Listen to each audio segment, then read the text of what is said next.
Alright, ladies and gentlemen, I'm here on this show to talk about the last bowl game. Or should I just say, not playoff game. Most of those have bowl names, but this is the last non-bowl game. Last non-playoff bowl game.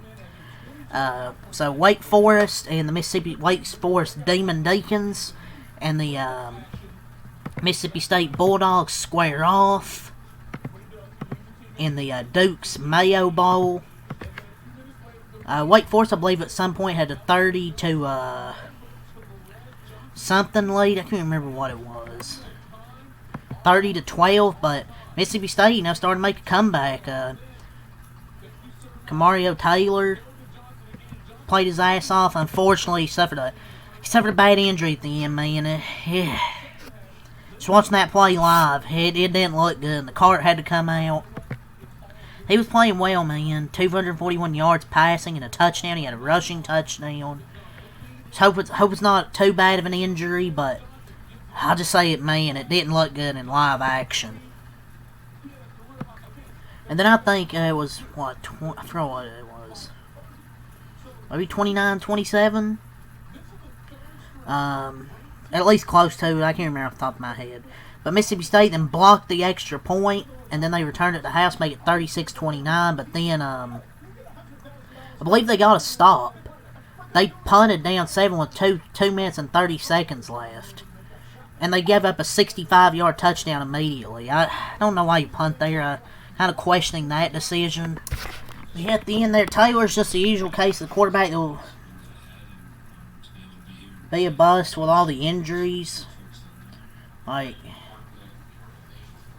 But he's a freshman, though. That was one of the comments I saw. I should rephrase that. That's one of the comments I saw on their Twitter. I don't think he's a freshman. It was just a freak injury. It was just a hard hit. But that defense has more holes than the transfer portal. 3rd and 9, game on the line. You give him a 65-yard touchdown.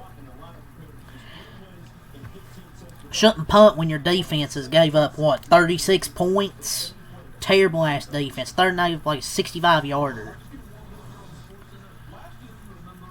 But, oh yes, let's keep your running quarterback who is obviously hurt, and then he gets hurt worse.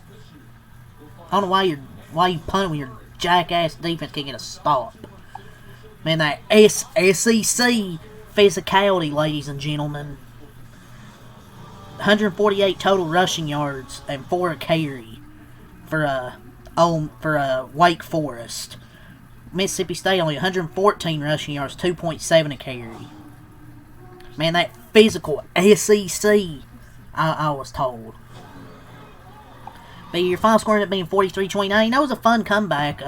Wake Forest was up huge at one point in that third quarter, but Mississippi State, made it fun there. But then the 65-yarder, 70-yarder, whatever it was, finished off the game. There at the end. Hopefully, Camario, hopefully he's alright. Hopefully it's nothing serious.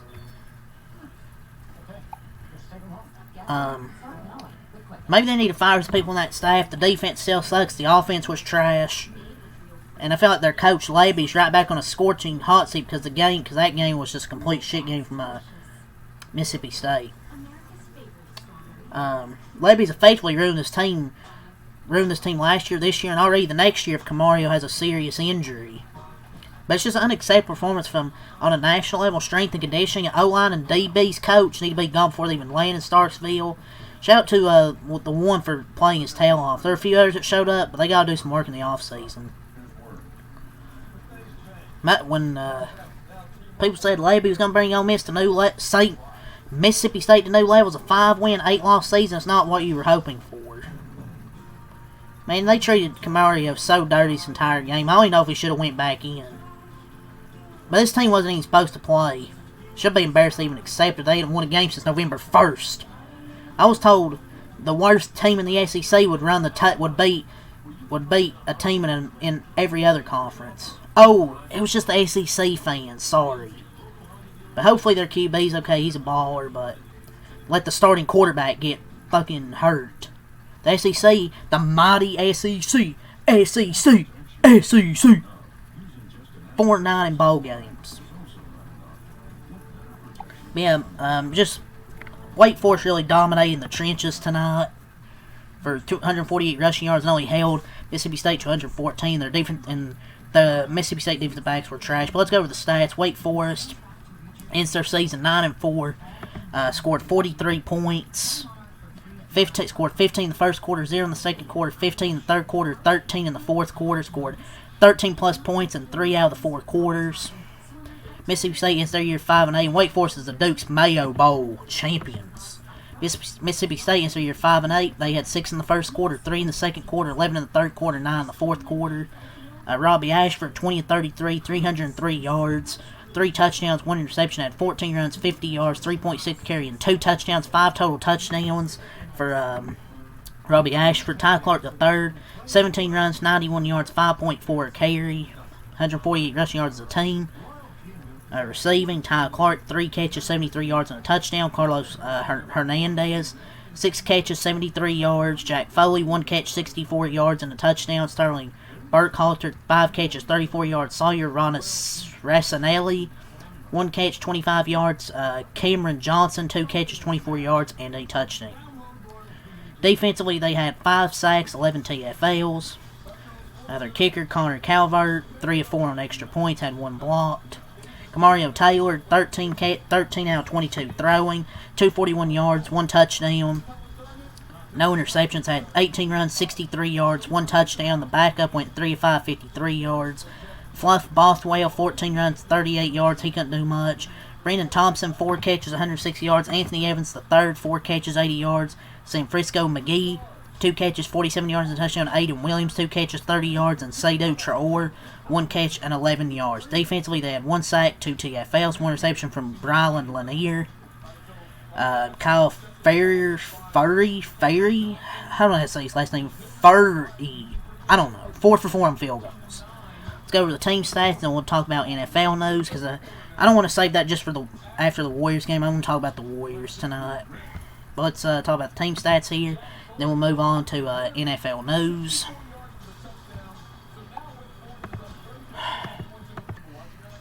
So for Wake Forest, they had 23 first downs, 9 of 15 on third down, 0 for 0 on fourth down, 451 total yards.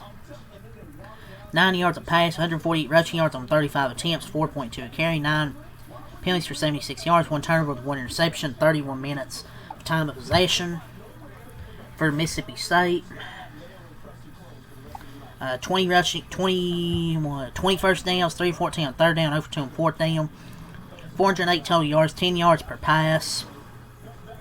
114 rushing yards on 42 attempts, 2.7 carry, 7 penalties for 60 yards. No turnovers, 28 minutes of time of possession. So 43-29 is your final score this game. So let's move on to the NFL news. If you just came here for that, for the bowl game, leave a like, comment, subscribe for more. Peace. Let's get to the NFL. We have a lot of NFL news here from Schefter, so we're just going to get right into it. So Giants are expected to cast a wide head coaching interview net that includes Mike McCarthy, Chris Shula, Antonio Pierce, and more. Antonio Pierce? I beg your pardon? Antonio Pierce, lol. And what a this is definitely a group of coaches, to say the least.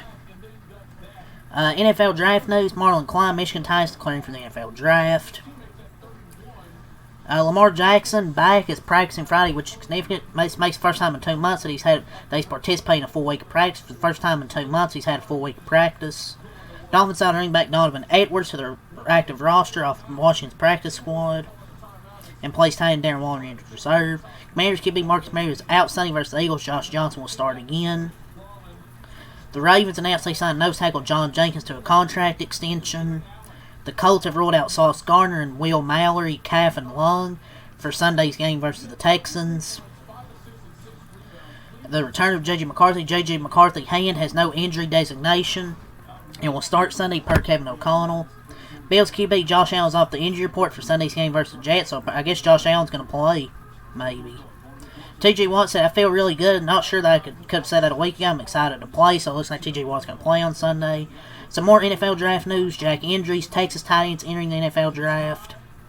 Tennessee has restructured its front office. They have Tyler and Mike Borgonzi spearhead the team's head coaching search and control the team's 53-man roster. He will now report directly to Titans owner Amy Adams Strunk. Chad Brinker will continue to oversee the salary cap, research and development, and analytics. Neither person's title changes, but there is now a clear delineation of duties, and the two integrated in the adjusted front office format. Finally, GM takes control of GM duties. The Cardinals now have officially placed receiver Marvin Harrison Jr. on injured reserve. Times put out their statement. The Eagles have ruled out 6 players for Sunday's game versus Washington.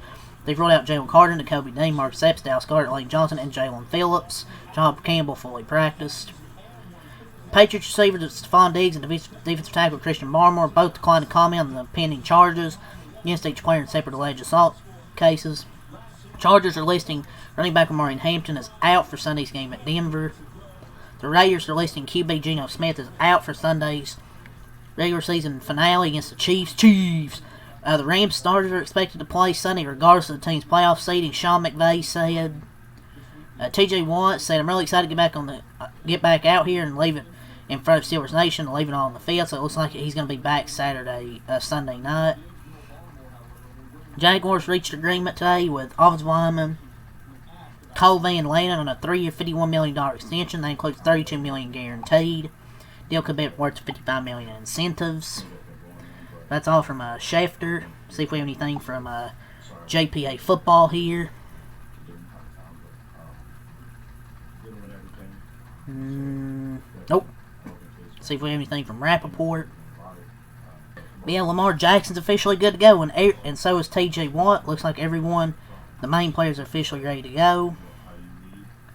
Kalijah Kancey, Bucks star defensive tackle, recovering from a torn pec, will be activated to play Saturday's huge game against the Panthers.